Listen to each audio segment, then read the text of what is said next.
The world is full of urban legends, remarkable stories that spread like viruses around the planet, mutating and evolving until no one can remember what is true and what is urban legend.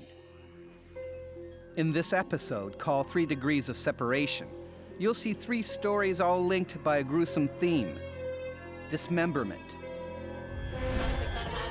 First up, Shannon Wisnett buys a barbecue at an auction, but gets a whole lot more than he bargained for.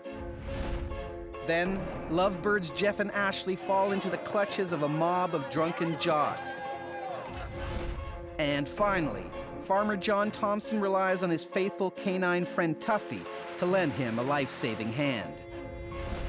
Watch all 3 stories and decide which urban legends are true and which ones are false. Find out if you guessed right at the end of the show. First, it's a story we like to call Barbecue Special. Sometimes the strangest things happen in the most ordinary places, like here in Maiden, North Carolina. This sleepy town is the unlikely setting for the weirdest custody battle in U.S. history. And it's all thanks to this man. Meet Shannon Wisnett. Shannon loves nothing more than driving around in his dune buggy. But to earn gas money, Shannon scours yard sales and auctions for bargains he can make a buck on. I just buy different things of interest and sell them, and that's how I get by. Shannon knows he can find treasure in the unlikeliest places. You might find a porcelain jug that might even still have moonshine in it, you know.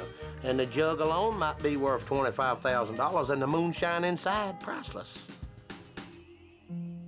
In September 2007, Shannon visits an auction that will change his life forever, but in a way he never imagined.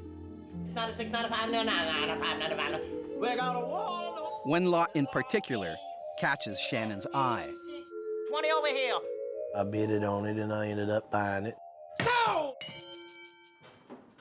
He takes his haul home for closer inspection. Among the tools and tennis rackets happens to be a barbecue meat smoker. The smoker was the last piece unloaded. I unloaded it myself and was dragging it into the warehouse. But the smoker feels weird. Something is rolling inside. Shannon decides to take a look. I opened the grill up.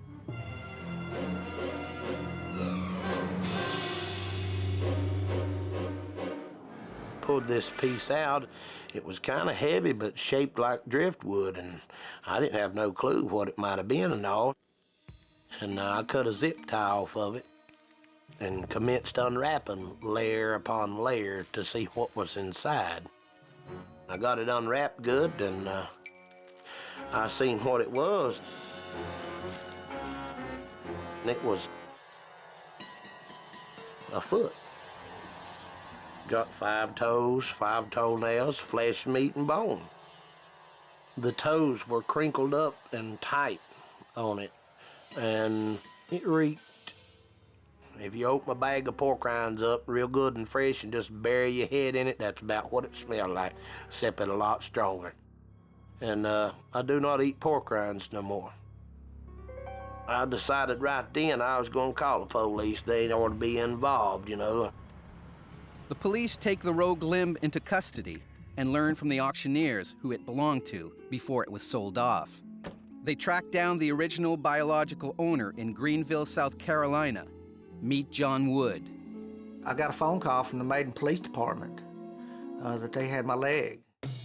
John's foot was amputated after he was injured in a plane crash. He thought the foot was safe in storage, but didn't realize it had been auctioned after he defaulted on his rental payments. So John drives 100 miles to be reunited with his amputated limb in Maiden. Came in the world with it and wanted to be cremated with it as a whole person. But when John arrives, he finds Shannon is cashing in on the foot smoker's story. There's nothing I won't do for money. I had some T-shirts made, hats made, beanies made. People are paying to see the empty smoker, but Shannon knows he'll be able to charge top dollar if he can get the foot back. I decided to sue John for having possession of my property. It's mine. I paid for it. I got the receipt in my pocket. I couldn't believe it. This guy's suing me for my leg. But Shannon wants what he's bought and paid for, and so the two men square off in the strangest custody battle in U.S. history. And the court case starts. My side of the story. You gave it back to the police. The police gave it back to me. It was quite the case. The money I owe. They didn't know what to do. Nobody's ever sued anybody for a leg before. You gave it back to the police. Gentlemen, please. Setting a new legal precedent, the judge delivers his verdict. I got the leg, and he didn't have a leg to stand on. John gets to keep his limb, but Shannon doesn't go away empty-handed either. I was awarded monetary damages of $5,000 because I guess I wasn't going to get to keep my leg that I bought.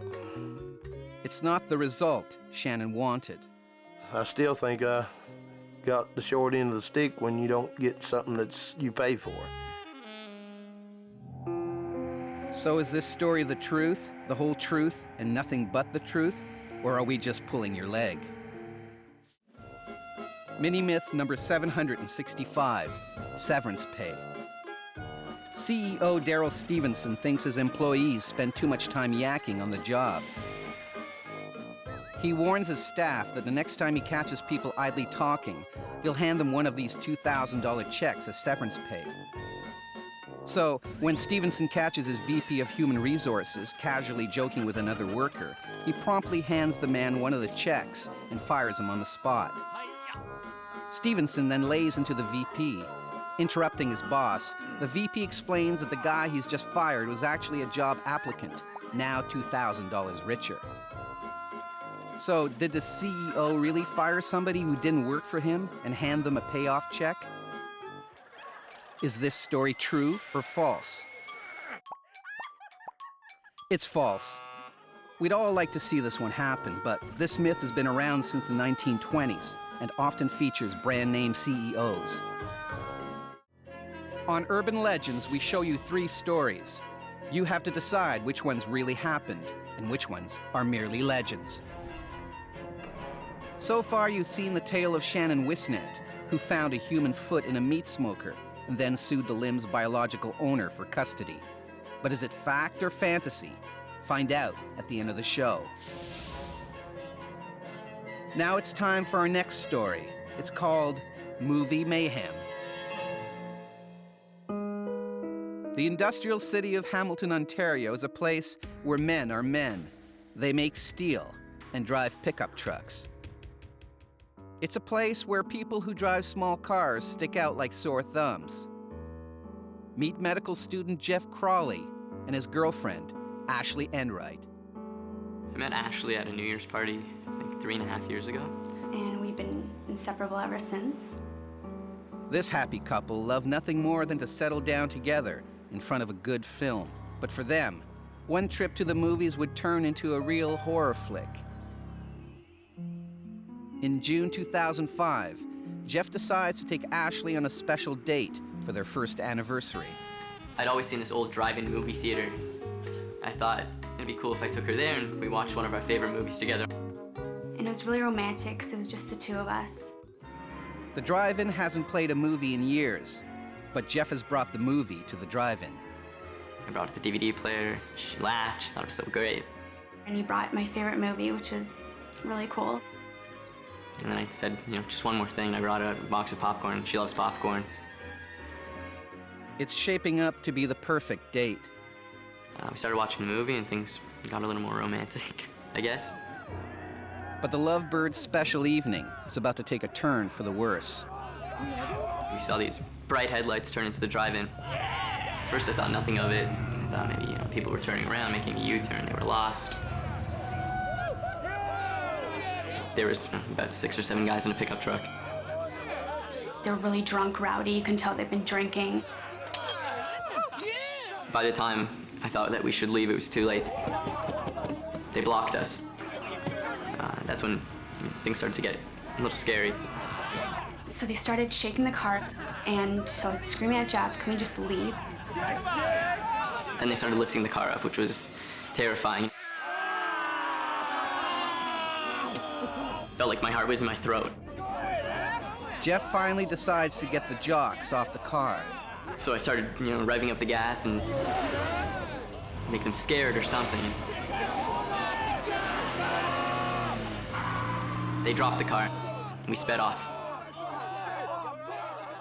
Shaken, the lovebirds seek shelter at a nearby gas station. Jeff's worried that the jocks have damaged his precious car. And I got out of the car, and I turned around to the back, and I noticed something was dripping. I thought, oh no, they broke something.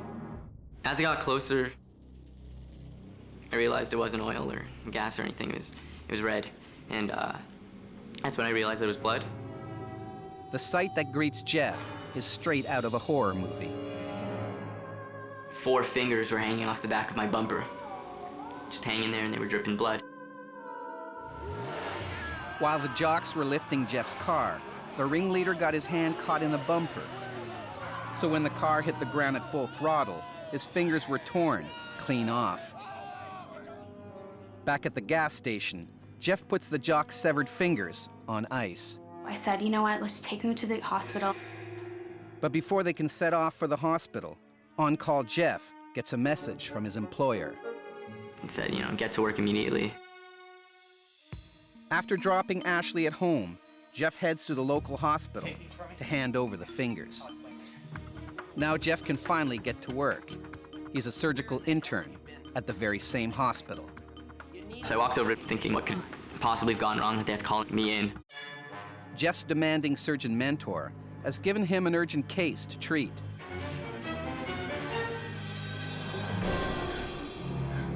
I recognized the guy. It was one of the guys that was lifting up the car off the ground. Of all hospitals for him to come to, he came to the one that I was interning at. So, does this story grab you as true, or is it just a fistful of lies?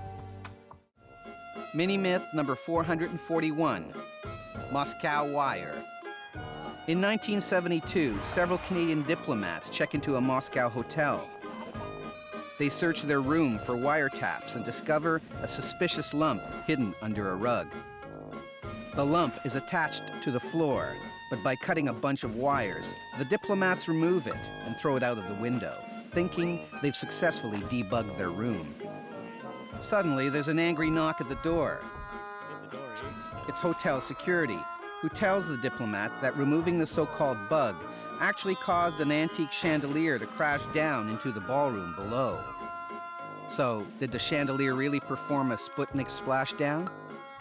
Is it true or false? Get the door, eh? It's false. This lump under the rug myth is also told featuring hockey players, cheerleaders, and honeymoon couples. All of them are untrue. On Urban Legends, we show you 3 incredible stories. Your mission is to sort the totally true from the fantastically false. So far, you've seen the tale of Shannon Wisnett, who found a foot in a barbecue and turned it into a moneymaker. And the story of Jeff and Ashley, who escaped from a bunch of drunken jocks, taking some of their tormentors' fingers with them. But which ones are real and which ones are false? All will be revealed at the end of the show. In the meantime, watch our final story. We've named it A Boy and His Dog. Herdsfield, North Dakota, is a small farming community nestled in the rolling fields of America's breadbasket. All the farmers here know that dogs are a man's best friend. But something gruesome happened in Herdsfield that put the age-old bond between human and canine to the ultimate test. Meet farmer John Thompson and his faithful dog, Tuffy. Tuffy was the best friend I had in high school, pretty much, and he was also a working cattle dog. On a clear, crisp morning in 1992, 18-year-old John is given chores to get done out in the fields. I got up that morning and my parents had left for Bismarck to visit my cousin in the hospital, and my dad told me I had to unload the grain truck into the bin. Then I put the tractor against the auger, just unloading the feed out of the truck. The grain auger is powered by a shaft coming out the back of the tractor. The spinning shaft is one of the most dangerous pieces of farm equipment. And usually there's a safety shield around it. Unfortunately, ours didn't have that. But John continues to work around the unguarded tractor shaft. My shirt wasn't tucked in, and I stepped too close to the shaft, and my shirt got caught in it, pulled me in. Then I spun around the shaft a few times, and I hit the ground, and I was knocked unconscious.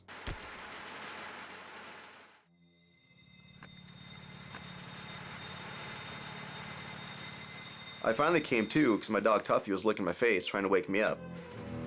I knew something was wrong with my right arm because it felt kind of funny. And I went to look at it, but I couldn't see my right arm anywhere. Then I looked over at the left arm, and then I noticed my left arm was missing. So I just had the big bloody stump. And then I stood up, and then it dawned on me what had actually just happened to me.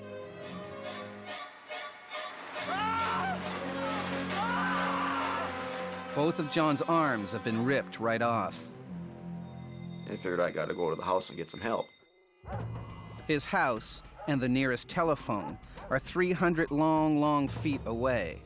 The only thing I was really thinking of was my dog. And he just stared at me the whole time like, keep going, you're gonna get there.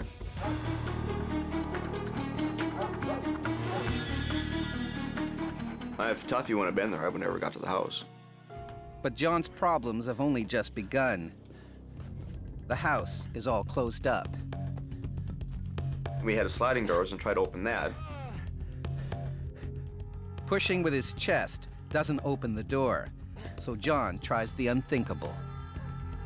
I had a bone sticking on my left shoulder.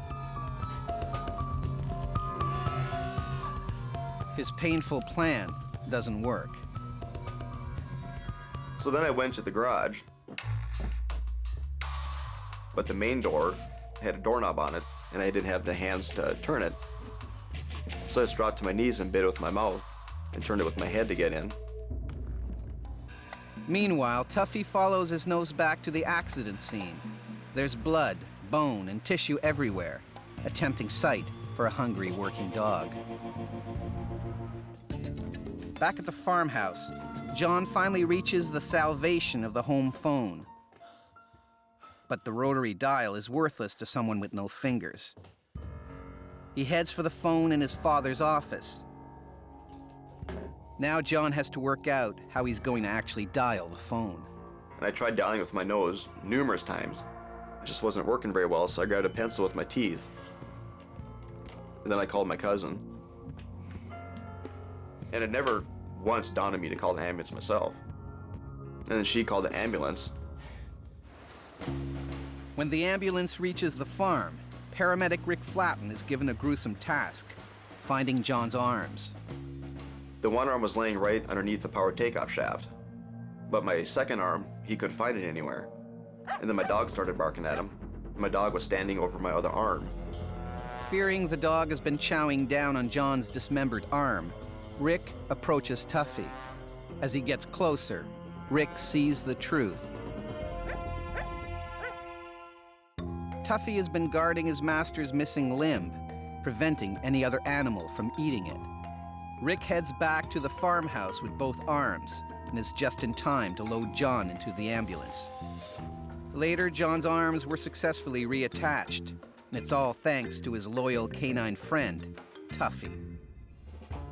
So, is that a gripping true tale, or did you think it was disarmingly deceitful? You don't have to hold on much longer to find out. Mini-myth number 32, kitty separation anxiety.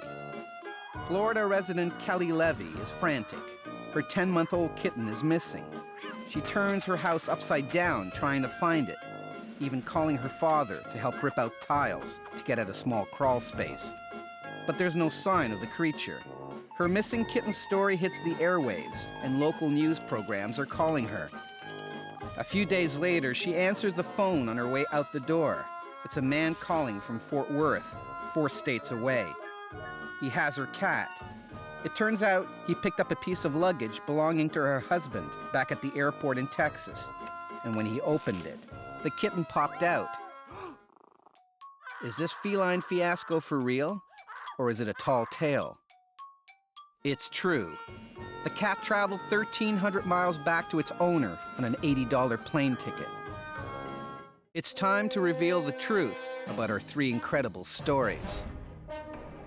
First up, it's the tale of two lovebirds who escaped from a gang of rowdy jocks, only to find the ringleader's fingers still attached to their rear bumper. But did this story grab you as true or false? This story is false. If it had been me, I probably would have thrown away the fingers. This urban legend can be traced back to the 1960s. Various versions feature young couples fleeing from angry hitchhikers and biker gangs.